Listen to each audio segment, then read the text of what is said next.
What's good, guys? This is Joseph, and today I have another motion tracking tutorial. Today I'm going to go into a little bit more with Element 3D and what you can do with the animation engine in it. As you saw in the preview, we're going to be taking one word and morphing it into another word using just the animation engine.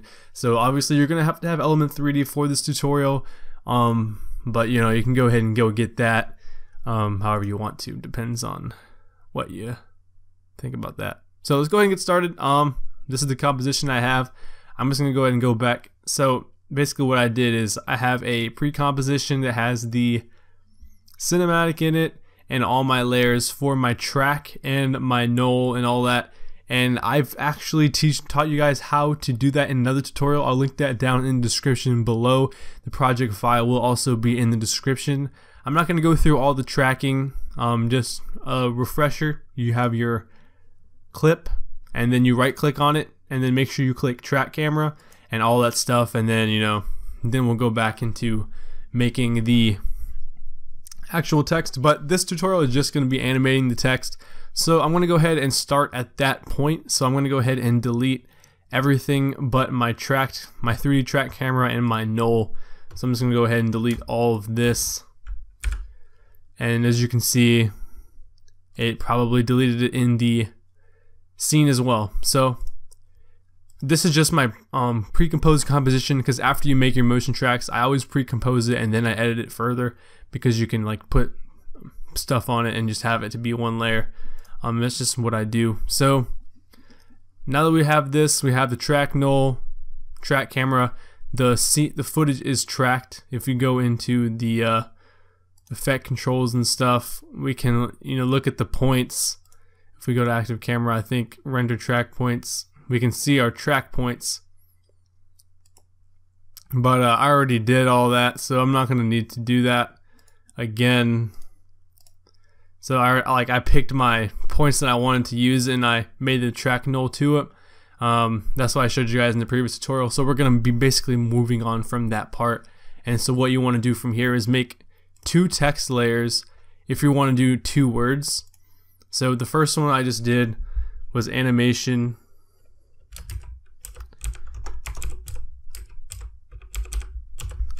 and I made that, and then you can always change the words later on. It's really, and if you like misspell it, you can always go back. I could put an extra O in it by accident. So that's his animation. I used Code Mold. It's a free font if you want to go use it. And just kind of get the arrow key, click away, and then make another text layer. And then I made this one say engine. So it says animation engine because the tutorial is on animation engine. So you can go ahead and hide those. You're not going to need them for the rest of the time. You can just turn them off so you don't see them. And then we're going to go ahead and make a solid by going to layer, new solid, or pressing Control Y. On Mac it'd probably be different. I'm going to go ahead and name this element, and then press OK. So now we have a black solid named element. Then you want to go ahead and go to either Effect and then go to Video Copilot if you have Element 3D, or just search it up in the Effects and Presets tab and just let it load up really quick. Nice and easy. We have it loaded up on the layer. Now you can see that we can see our everything again. From this point, you go to Custom Layers, go to Custom Texts and Masks, and then go to Path Layer 1. Type in animation, just click animation. Then for the next one, click engine, and then if you want to do a custom texture map, you can make a layer 1, Redwood Cinematic, if you really wanted to do that to composite a little bit further. And then you would go to Scene Setup, and then this is where you want to make sure you have each text on its own layer. So press extrude. So we have animation. We can go ahead and look at that. Don't mess. I'm not really gonna mess with it. I'm just gonna put like a white solid on it. Just to get something on there.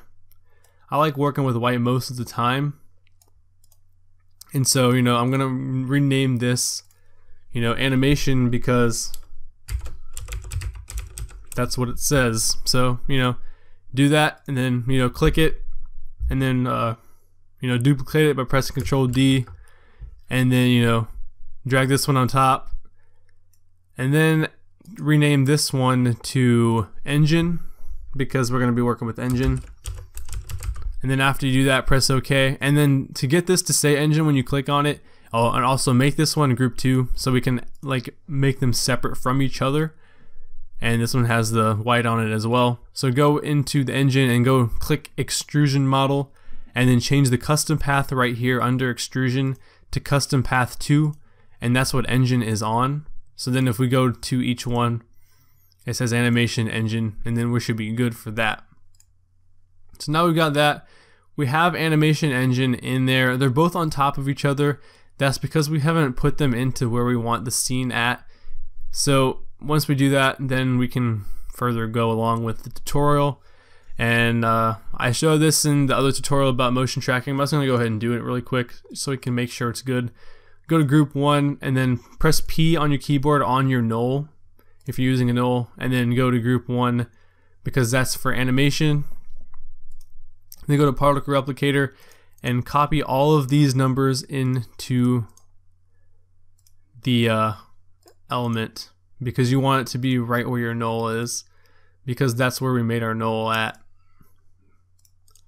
So I'm just going to go ahead and paste that. And then you want to do this with both groups because we have 2 groups in Element 3D. And then before we go to the next group, I'm going to go to particle look, and I'm just going to go ahead and bump this up, bump the size up, and then I'm going to go ahead and go to multi-object and enable multi-object. That's going to open all this up. You can just close that if you want. And then, you know, that's it for group 1 for now. And then we're going to go ahead and do the exact same thing we just did with group 2. I'm going to copy all of these numbers into these that area right there. Copy, paste, and then one more. I might have messed up, but you know, it's okay. And then I'm going to go over to particle look, you know, make it big, maybe a little bit bigger, just so it can almost equal the size of, you know, animation. I think that would be pretty cool. And so now that we've done that, I'm going to go ahead and go into animation. Hold on group 2, I'm going to go ahead and go to multi-object, enable multi-object, just so we can have that enabled. And then I'm going to go over into animation engine and enable it. And so now we have just animation, and then if we animate, it animates into engine. I'm going to go ahead and turn this down so it doesn't lag. Same here if we want to preview it. And then see how it is turning into engine. And then you can edit this further if you want to change this to radial. It would radially change. And so that's all fine and dandy.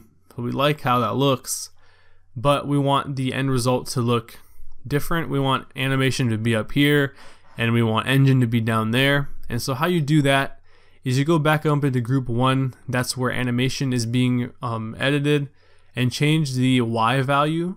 I'm going to put this up, and I'm just going to keep putting it up. And then I'm going to go over back down to the animation engine. And so now this is going and changing into engine. And if you want to leave it like that, that's fine. If you want, you can push animation back into Z space backwards, and then it will be coming, if you go back into animation engine, the letters are coming forward as you're going through the cinematic. And so that's actually pretty cool. And then obviously you can add some random rotation to the word animation in the multi-object, and that will animate it. That will animate with the animation engine. It's all connected. If you go into group 2, you can do the same thing with rotation random and just rotate the letters. And I'm just going to go and close these for space. And then if you go through with the animation engine, it's rotated, and I rotated a little bit too much, so you can always go back. It's a quick fix. You know, put the value down if you only want a little bit of rotation, or if you don't want any, that's fine. And all of this is being once you start keyframing it, like say you wanted it to start like at the beginning of the cinematic, which is like right around here, you would keyframe the animation, put it to where you wanted it to start. So I'll have it start at 0%, and then I'll go forward a couple seconds or however long you want the animation to be, and just drag it to 100, and everything changes with just 2 keyframes. So if I go over to element, close everything up and press U on my keyboard, all I have is 2 keyframes, and that's it. And you don't even have to like highlight them and easy ease them and stuff like that, because you can just change the smoothness and randomness and however you want it. And it's really easy to change. Like if I didn't like this radial right here, I can just go back to uniform or directional, and it'll be a completely different animation. So this one doesn't look too good. It's kind of weird. So I would go to directional, and then you can change it like that, which that's the one I think I used in the beginning of the video. And then to make it look even better, you can just go over to render settings, turn on ambient occlusion, and drag this up. And so now you can see more of your letters.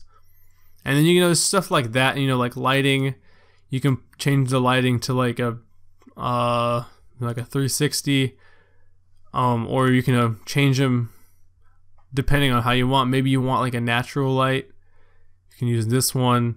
It just depends on what you're looking for and what fits with your scene. And obviously you're going to want to add a color correction and stuff like that. And then basically from here, all you have to do is tweak each little animation. You can make it look unique and however you want it to look. I just showed you the basis of what to do, and now you guys can do whatever you want from here. And it's all animated with 2 keyframes. It's nice and easy for you guys. So I hope you guys enjoyed this video. I hope you guys learned something. I hope you guys use these in your edits. If you go over to my other composition, you can see that the letters are there. The track points, they shouldn't be there when you render. I think I have render track points clicked. Yeah, render track points. So it's off now. So if I go back, you can't see them now. And this is basically just the animations going on. And I think if you work on it and spend your time on it, you can make a really, really cool cinematic or really cool motion track. So I hope you guys enjoyed it. If you have any questions, make sure to comment down below. I try to answer as many as I can. And my DMs are open on Twitter if you want to check them out, and message me there. Other than that, I hope you guys have a great rest of the day. I'm out. Peace.